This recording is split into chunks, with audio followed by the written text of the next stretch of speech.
Hey everyone, welcome to another exciting episode of the Scratch a Track podcast presented by the Dude and Grim Show and co-produced by Mr. IVEST.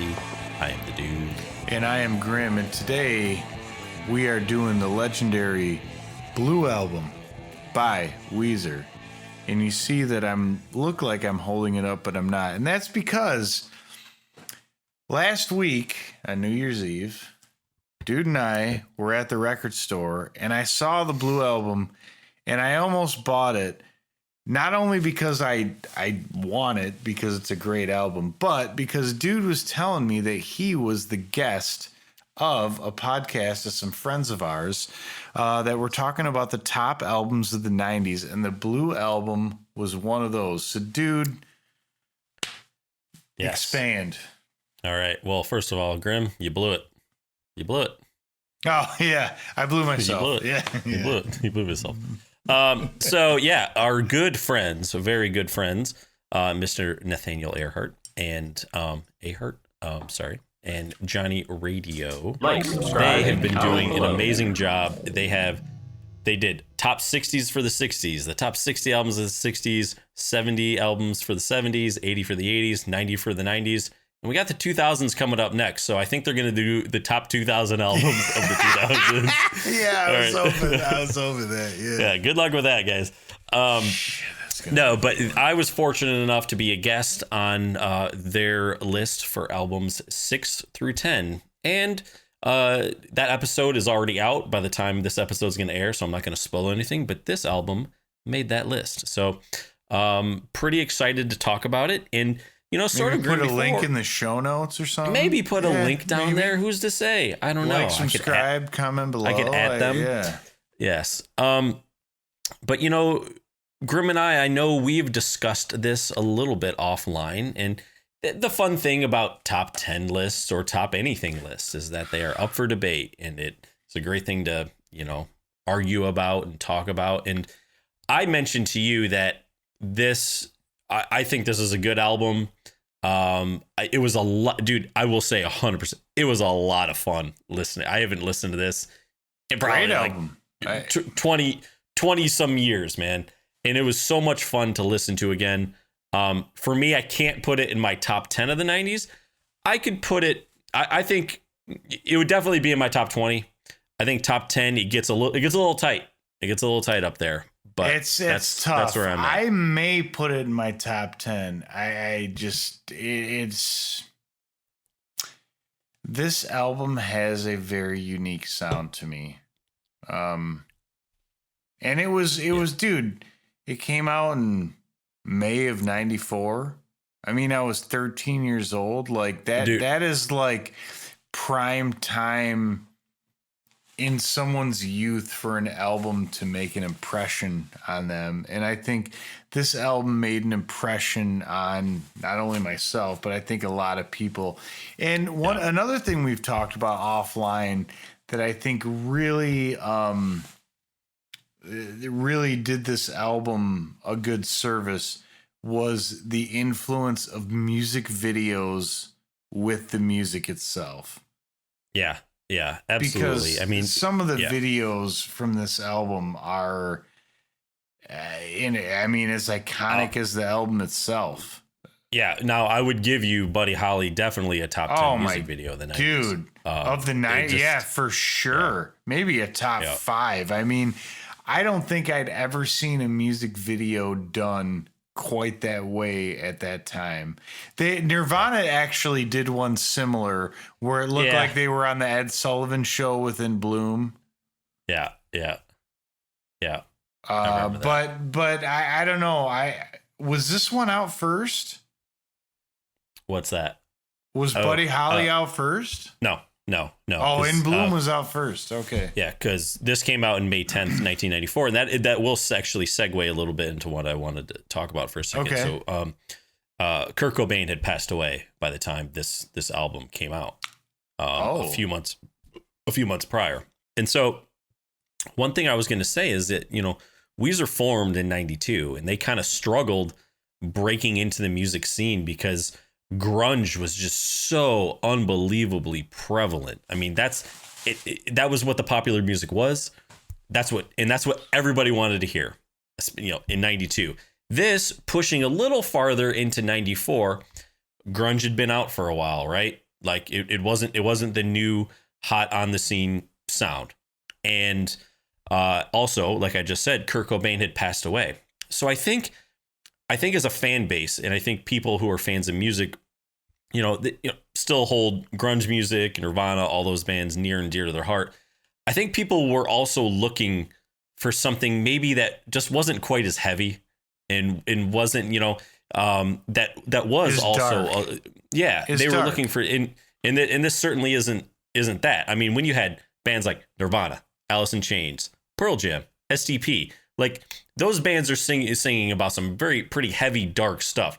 And this certainly is that. And so I think if this album had come out 2 years prior, I don't think it would have had the success that it has. And it may have been one of those albums that's sort of I don't know if I want to call it a lost album, but it could have missed its mark a little bit. And had people just wouldn't have grabbed onto it right away. And so I think Green Day Dookie also benefited from its release because this came out a couple of months before the Blue album. That's not to say it wouldn't have been good. That's not to say it wouldn't have been good and people wouldn't have listened to it, but it would not have hit the way that it hit in 1994. Oh, that's interesting. I don't disagree with that. One thing I will say about, and I would say the Blue album specifically, is I remember as a kid, I had never before heard acoustic guitar and just thick, heavy fucking electric guitars like stacked up on top of each other and made into this sound. I don't know that this sound really existed, or at least I didn't know about it as a 13-year-old kid at the time, because there's something unique, I think, especially about, because you talk about Dookie, but Dookie is all electric guitar. But right. Where this album is different is you have that acoustic, in many cases, being picked on top of these thick electric lines, where they talked about when they made this that they were trying to make the bass and the electric guitars sound as if it was one 10-string instrument, where all the guitars were played with only downstrokes and the bass mirrored everything they did. So it was like the grunge era version of the Wall of Sound. You know what I mean? The grunge. It was just different than anything that I guess certainly I had ever heard, but probably a lot of people. But I also think that you're right in the sense that this had a different element because it wasn't so dark and like foreboding, right? I think of it as, and this is where again I'll bring in Green Day a little bit too. Very different sounds, different bands, different styles, all that. But I think of a little bit of maybe the musical content a little bit. Like I feel like this is music. I think for like our age, we were that age, those teenagers. Like, and I just think of it more of like a high school sound. I think of them as like this high school sort of band in a way. And one thing, they've sort of been categorized as sort of geek rock and everything. Oh, really? Whereas, yeah. And I kind of like that sort of category for them, because when I think of this, that's kind of how I think about it. And a lot of the things that they are singing about and stuff too, it seems to fall in line with that. It's kind of this, I do think of it as this like teenage, adolescent sort of coming of age songs and styles a little bit. I just do. Whereas, and maybe it's because I consider some of that bands of the grunge era a little darker and more serious. I guess I think of that as kind of like older music for some reason, even though they were probably similar ages, making that. Yeah, this these music at guys that just same weren't time. like deep in the depths of a heroin addiction. Heroin addiction. So, yeah, that's fair. Now, one thing before we get into like this, I guess like the production and recording and all the stuff about this album, one thing that I did not realize is that there was a member of the band who, during this time, his girlfriend became pregnant, and he kind of like wigged Jason out a little Cropper. bit. Yeah, like kind of. Yeah, that's what they said. Like he found out about it, and then like he'd be fine 1 minute, and then like 20 minutes later, he'd be on the roof of Electro Ladyland's studio, just like screaming. And I mean, I can understand that some of the stresses and pressures that come with that. And I can certainly understand it, but I mean, that's not how you'd react, especially if you're in a band that's recording an album at Electric Lady Studio. Shit. Yeah. Roll with it, cousin. I know. Yeah. And Rivers Cuomo was basically like, yeah, dude. So here's the thing. I can't have you jeopardize this. You're just going to have to go. Yeah. And at that point, they were like done recording the album. They were done. And he went back and did a bunch of his overdubbed a bunch of the tracks that he had done. Right. And John O'Kasich, right? The producer. No, Rick O'Kasich. Rick O'Kasich. Sorry, I almost said John. I was thinking, yeah. He was basically, he told him like, oh yeah, I'm gonna have to redo the guitar parts. He was like, yeah, we just finished this album. No way. And Rivers went in and did them all like in one take. Yeah, that's what I thought was cool, that he just did them that quick. Okay, so side note, I guess I had never read up on this album really until we were going to do this. I mean, it's been one of my favorites, but it's like an hour ago. I don't know. When I was a kid, I just didn't like. Even if I read the liner notes, I guess at 13, I wouldn't have known who Rick Ocasek was at 13. Now, right. Of course, now or had I know the appreciation. Who he was. Yeah, sure. So I read this now and I'm like, holy shit, dude, Rick Ocasek produced it. Like, that is awesome. I had no idea.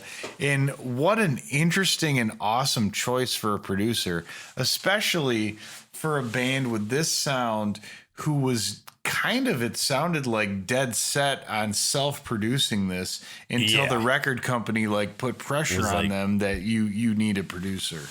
Yeah. It was like, hey, yeah, this is your debut album. Like, get somebody who knows what they're doing. And it's a good thing they listened to him. Yeah, and I think Ocasek did an amazing job. And one thing that I think was cool was they talked about they wanted the guitars as loud and as present as in Radiohead's Creep, which sort of buried some of the vocals. Now, I don't hear the vocals being buried, at least not in this album. I think they did an excellent job of balancing everything. And again, I just the contrast of the super thick, heavy electric guitars, but with some of the acoustic strumming and plucking on top of it is just it's just a really interesting, unique sound. It's a good sound. The wall of sound. Yeah, for the grunge era. Having said that, Graham, should we get into the tracks? Yeah, I think so, because anything like music videos or whatever will kind of come up with those. So yeah. Yeah. Well, track number 1. My Name is Jonas. Thanks for all you've shown us. This is how we feel. Yeah.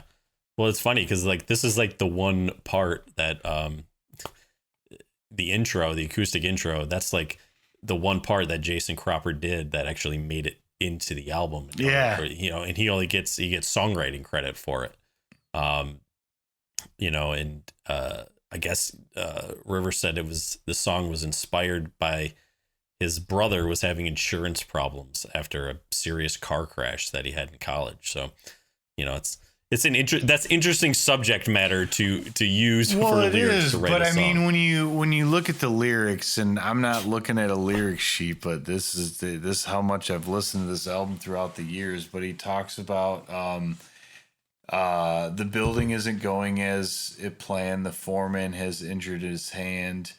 It talks about some interesting stuff. And what does he say? He said, pour yourself some tea like the kind that grandma used to make when we couldn't find speed. Like there's some kind of just like weird lines in there, but I like that song. And again, it starts out with the acoustic picking and then just explodes.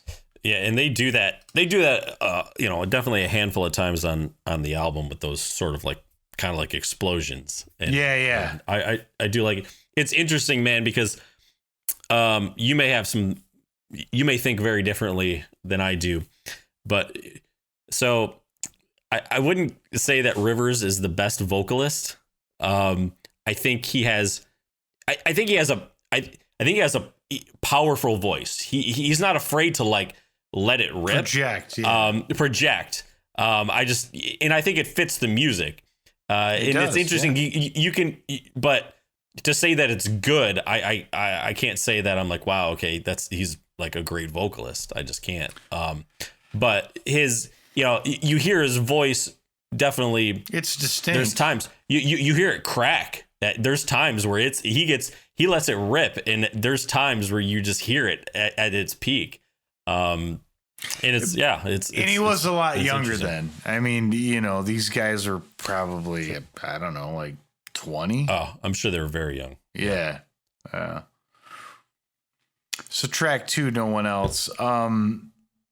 I've always liked a lot of the lines in this song. Like my girl has eyeballs in the back of her head. There's just a lot of funny lines, but I like the bit about it's almost like somebody's insecurity where it's like, I want a girl who will laugh for no one else. And know. Oh yeah. I mean, it's like essentially he wants this girl all to himself, Yeah. It's like when I'm away, she, she puts the makeup on the shelf. So she's not going to look good for anybody else but me. Yeah. And then, and he has total control over.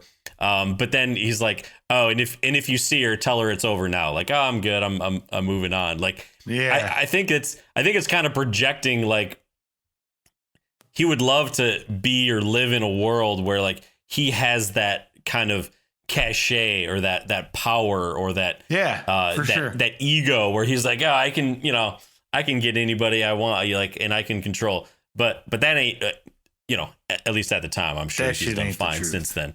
But that shit ain't the truth. Yeah. The truth is you're the weak and I'm the tyranny of evil men.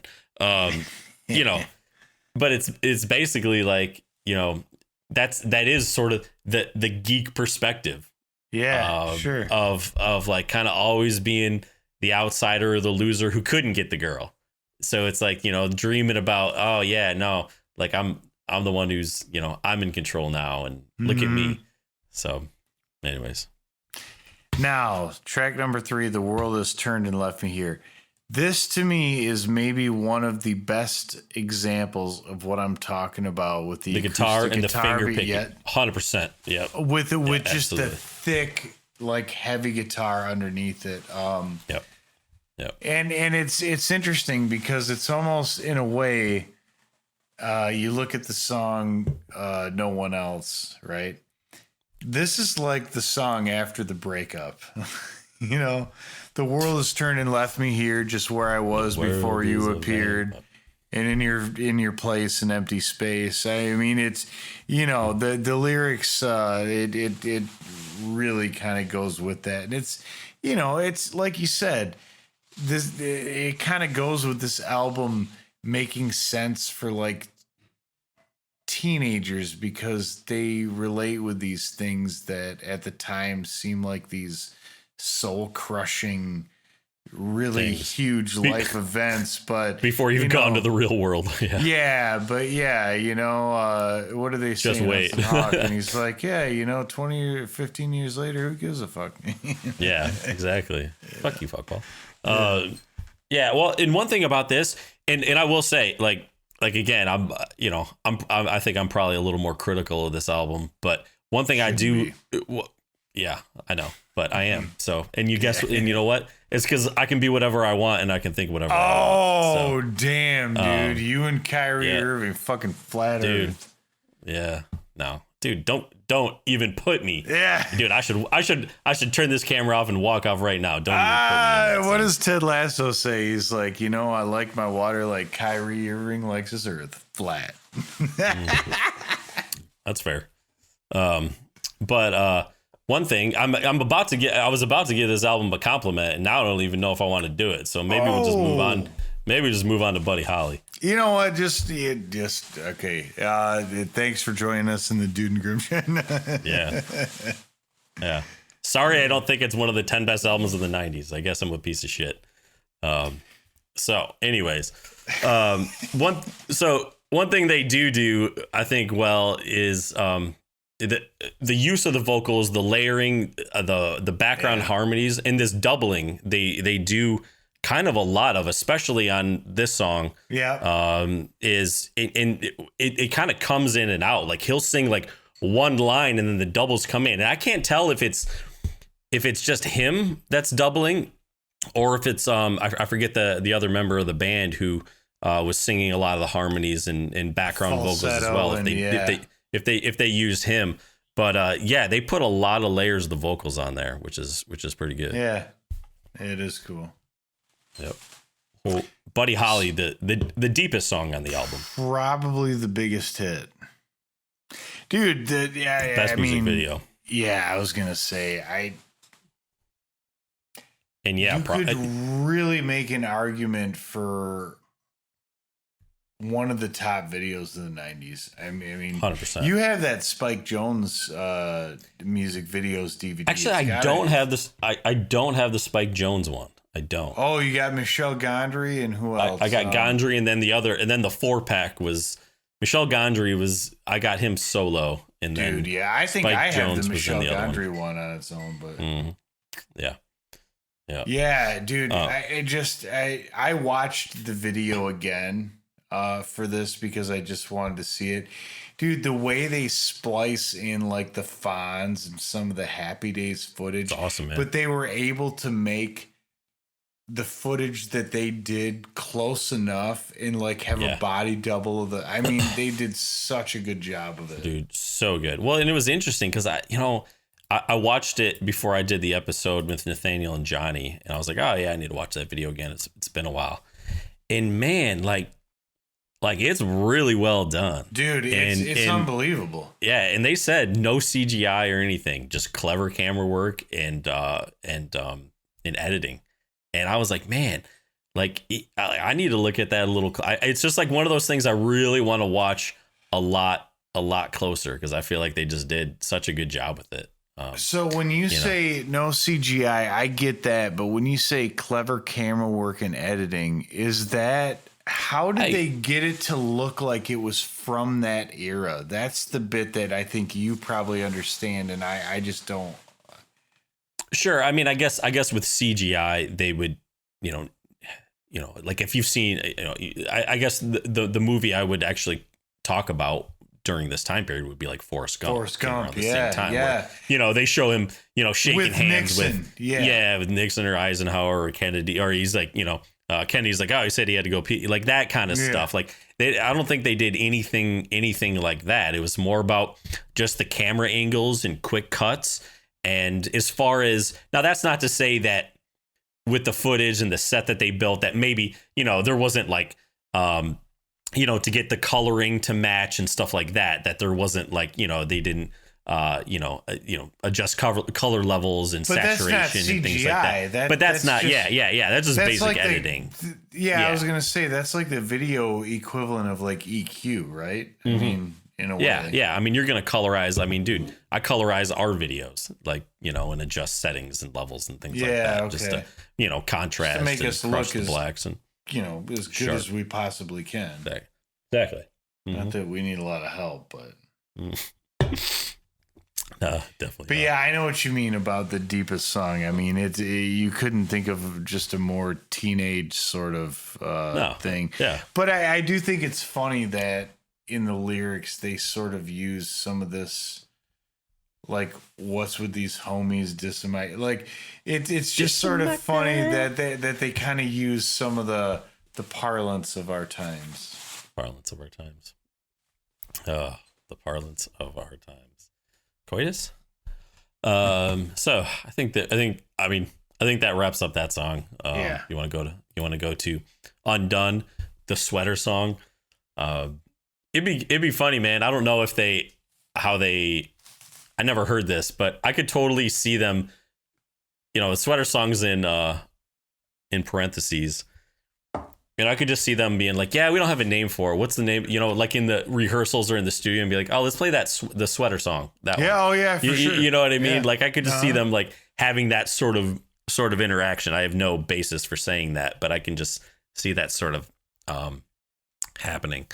But dude, this song, if up to this point in the album, this song I think kind of really stands out. Like the other ones have kind of been straightforward for sure. Yeah, it breaks it up, and I think in such a nice way. It starts off much slower and everything, right? I always loved the talking, about the party after the show and all that shit. Yeah. One thing I do have to say is, and this is what's funny about memories in general. So my memory of this music video somehow got seriously mixed up over time, because when I watched this video, I had faint memories of the video. But if you were to have asked me what the video for this was before it, do you remember the intro for the video when Frusciante is playing the intro for Under the Bridge? Under the Bridge. He's like on a bucket, or I don't know. And it's just him in like a sweater and like a knit hat. Somehow my brain... Is that Frusciante or Hello Slovak? I think that's Hello Slovak. I don't think so. I think by the time they did Blood Sugar Sex Magic, Hello Slovak was well passed on. I get them mixed up too. But either way, for some reason, that visual was what my brain remembered for the music video for this song. And so when I watched the video, it was almost like seeing it for the first time again. And it's funny because when you do watch the video, there's a lot of times where like the bassist isn't playing, or the drummer is clearly hitting snares in the song, but he's not hitting the snare drum in the video. Do you know why that is? Yeah, I read about it because what did they do? They filmed it. So it's in fast motion. So in a similar way, it's kind of like the No Surprises video where they sped up the audio, right? And they had to play to that. Yeah. And they had to play to that. So it had this feel that everybody was in slow motion. Exactly. And so when you whatever at that, I always get it mixed up. So it's like, okay, you're recording it fast. So then when you like drag it out, or, and when you play it normal, it's slow. Basically make it so it's supposed to match up. We'll just say it that way. Like, dude, if you watch it, like, things are off. And I noticed that before I even read about it, I was like, man, that kind of doesn't look right. And they were saying that it got to the point they were on take. The video they're saying it's between takes like 15 and 20 for the one that you see. They ended up doing it like 25 times. But after a while, they just got like just kind of, I don't know if it's like annoyed by it, but they're just like, they just weren't taking it seriously, right? And so then they just started kind of just messing around, and they were like, oh, whatever, and then they just did it. And so but it's a fun video, and it's cool, man. It's like one shot. Like that's great, man. That's great. And again, that was Spike Jonze did that one, and that one actually came out first before Buddy Holly. So this was the first single off the album. That was a big song. I mean, just like when that song dropped, yeah. Yep, Now, yep. I think we would be remiss if you did not talk about the comparison Songs to are a the metal same. song. Songs are the same riff. Now look, nobody's saying they copied it. Nobody's saying they stole it. All right. I hear influence, but it's definitely not a copy. And here's the thing, whether he had even, I mean, I imagine he had heard that song and probably had that album. It was a pretty big album. Fucking everybody had heard Master of Puppets at that point. Right. So, but whether, I mean, it was subliminal, kind of like what's his name, Wayne Coyne said about Yoshimi with Cat Stevens. Oh, the Cat Stevens. Yeah. Okay. So, yeah, you can't help it. He's like, afterwards he was like, oh yeah, I guess it does sound like that. Listen to the song by Metallica, Welcome Home, Sanitarium in parentheses, off Master of the Puppets, and you were gonna see you at the, excuse me, what? Master of Puppets. Sorry. Anyways, Jesus. This dude clearly did not listen to Metallica on the bus on the way to school. No, I was listening to Guns N' Roses, Illusion 1 and 2. That's fair. Actually, I think Master of the Puppets, isn't that a movie? Because there was I think it's a movie. Might be. Or the movie could be Master of Puppets too. So I think that's why I got that. Anyways. Yeah. But anyways, listen to that and you will hear. There is influence. At the very least, some influence. Yeah, for sure. Yes. Surf Wax America. Now, I'm not saying this for sure, but my guess is based on the and I would know this if I had bought it. Again, F me for that one. Based on the total length of the album, I'm gonna guess you just flip it at this point. Yeah, that would make sense. Side 2 would start Surf Wax America.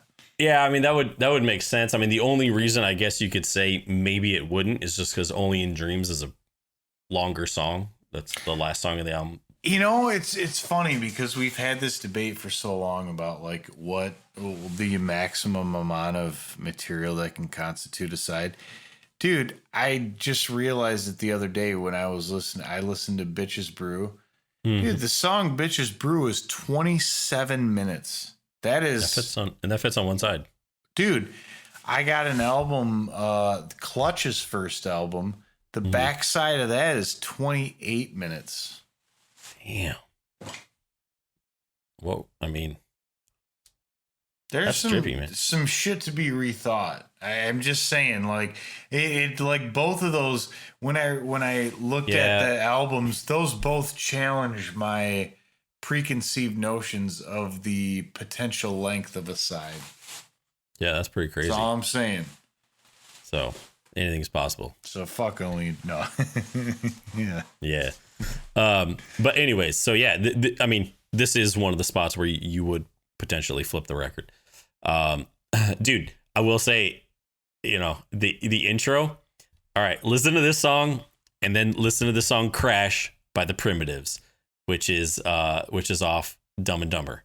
Oh, really? Yeah. Okay, interesting. Yep. Now that I did not know. Yeah. Now, which one was released first? Well, that's an interesting question because I do know that the Primitives recorded an early version of the song Crash, but then on their they had their next album or something like that, they re-recorded it so that it would be better. And that is the version. They recorded a better version. And that's the version that you hear on the Dumb and Dumber soundtrack. Interesting. And that is okay. Yeah. Don't slow down, you're gonna crash. Oh yeah. Okay. But the cool. Intro, it's just a little intro. Their intro is much longer than Surf Wax America. But they're similar. Much shorter on the acoustic, but definitely. Yeah, I mean, I guess this song I just think it's fine. It's like a California you take surf your song, car to work. Yeah. I'll take my board. It's an adolescent song. Yes, it's like a Beach Boys of the 90s. Mm-hmm. Mm-hmm. Say It Ain't So. Probably dude, great I would intro. argue man. the other biggest hit. Yeah. Yeah. I mean, those were the 3 singles: "Say It Ain't So," Buddy Holly, and then what do you call it? "Undone," Sweater Song. Now, one thing I like, and I didn't get out my guitar to play it, but one thing I like is that all the chords in the intro are pretty straightforward, but when they go up to that one chord, they use some open strings, which create a little bit of dissonance that I think is I really like. The dissonance, man. Yeah. Yeah. Well, And this is interesting because it said it was like him about thinking his dad was an alcoholic or something like that. yeah, I think so. Yeah. And that was the reason, like, his parents split up or got divorced or something like that. Yeah.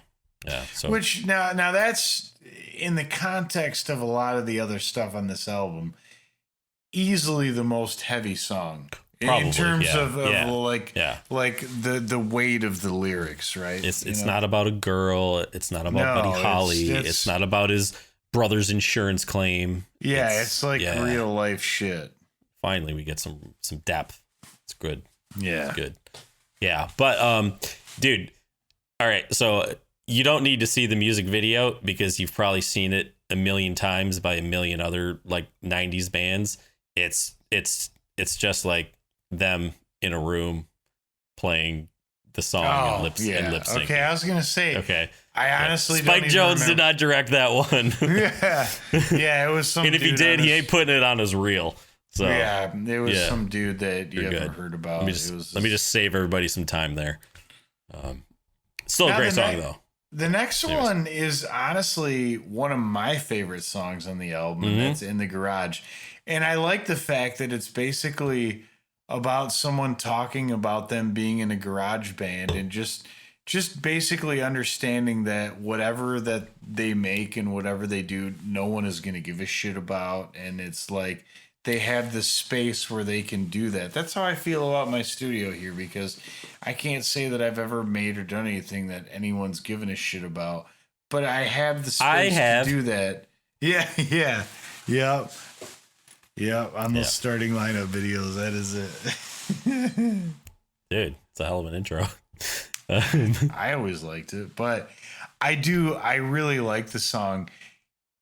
And dude, "In the Garage," I don't particularly myself, I don't care for Kiss. I don't like Kiss, but I like the fact that he talks about, I got posters on the wall, my favorite rock band Kiss, and he goes, I got Ace Frehley, and I got Peter Criss, who's the drummer. I like that he throws in the Peter Criss. Like, that's funny. Yes, I do. Dude, I like the little harmonica parts in this song. Oh, I know. I know. It's just such a funny little thing to add into the song. And it's definitely not anywhere else in the album. Yeah, but dude, in the middle of the song too, there is a thick ass fuzzy bass. Oh yeah, it's the rest of the song's heavy.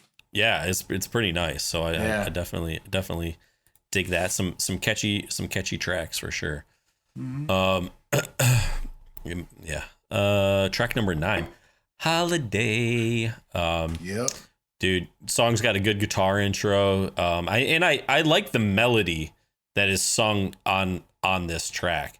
Again, I'm not sure if they kind of doubled his vocals or that's, or it's just, kind of harmonized or what they did, but vocals sound really great. And I really like the way they sing. I'm not going to sing it right, so I'm not even going to sing it. But when they say heartbeat or whatever, like, dude, it's just, it's got an interesting sound to it. So, yeah.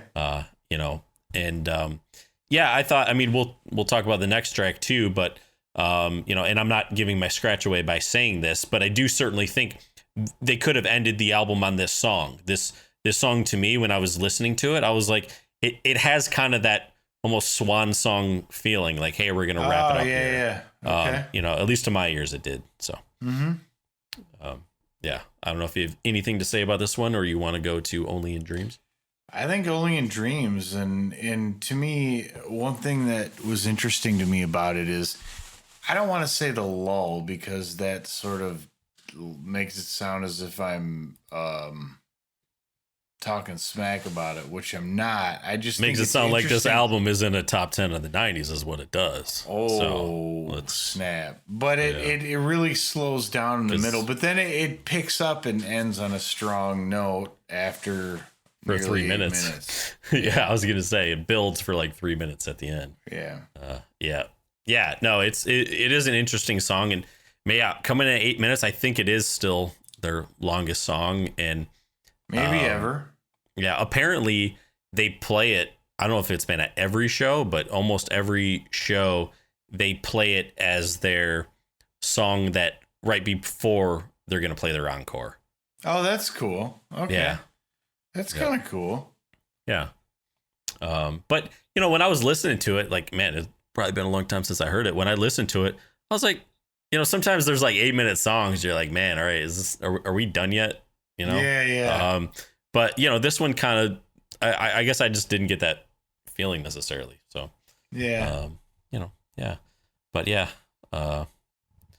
another song about a boy wanting a girl. Which, hey, dude, the Beatles Plenty did a hell of a job with that too. So, but yes. So Grim, well, I guess we'll start with the first thing. And if y'all don't know, this is the point in the show where we usually pick our favorite song, and then we pick our scratch, not because we want to, but because we have to.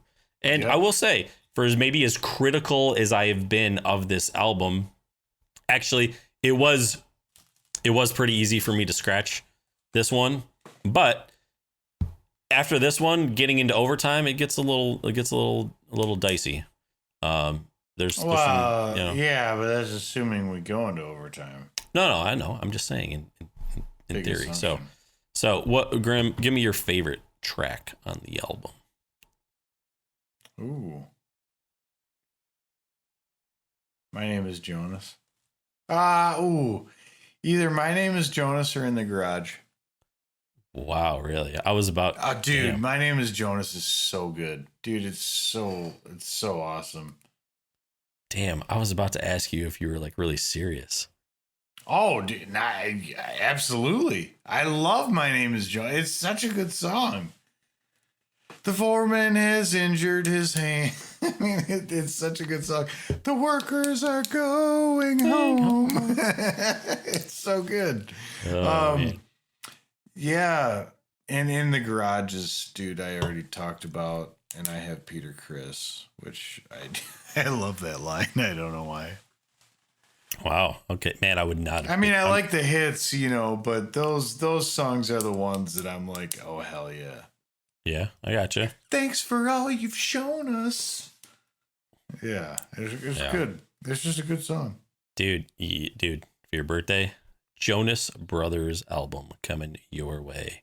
Just because you like that, dude. Just because you like my. Hey, no, you earned it. You earned it, buddy. Yep. Yeah. Yep. So that'll go to Goodwill. Hey, Masha, there's some albums that I have that I've debated getting rid of because they suck so much. Like, no offense, Neil Diamond, but I don't give a shit about your albums. I just inherited them. Yeah, coasters. I would probably go with. I'm gonna, make it obvious. It's gonna be one of the hits for sure. Not Buddy Holly, although the video is awesome. I mean, it's probably Say It Ain't So, to be honest.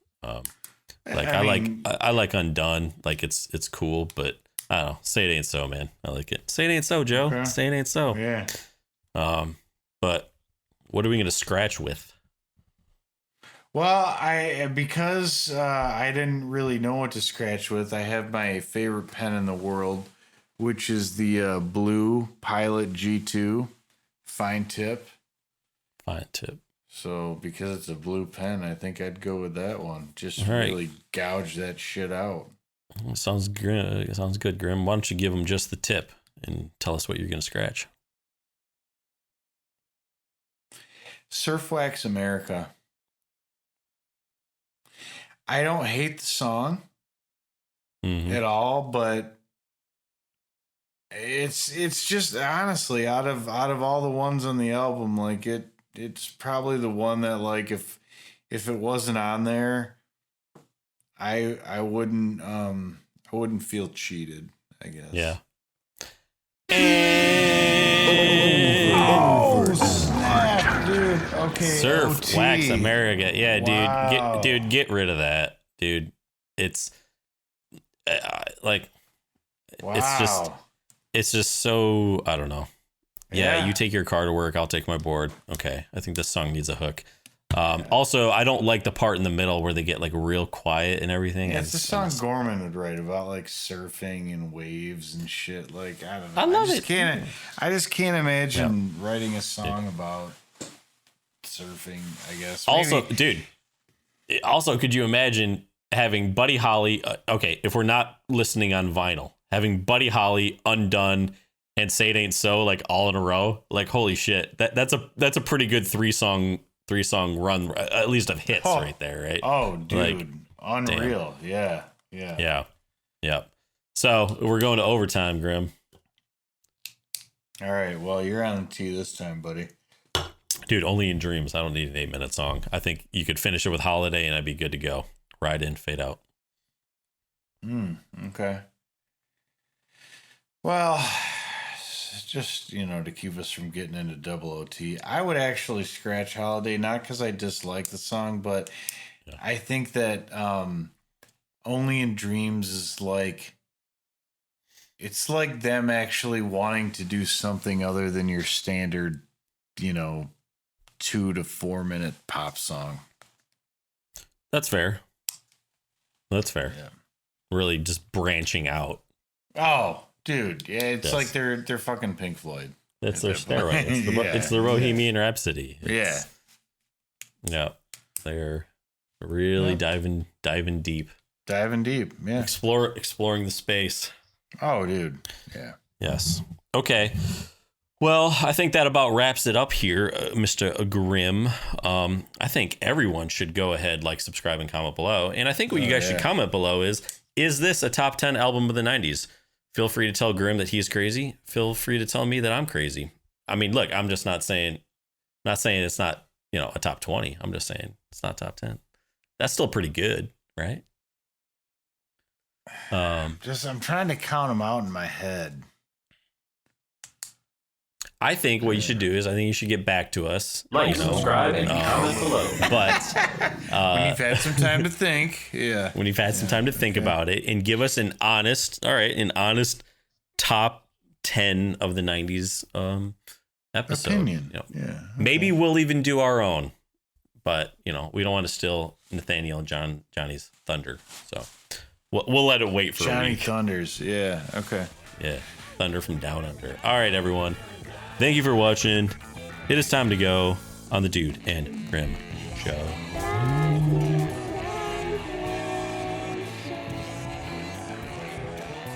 Scratch a Track is produced by the Dude and Grim.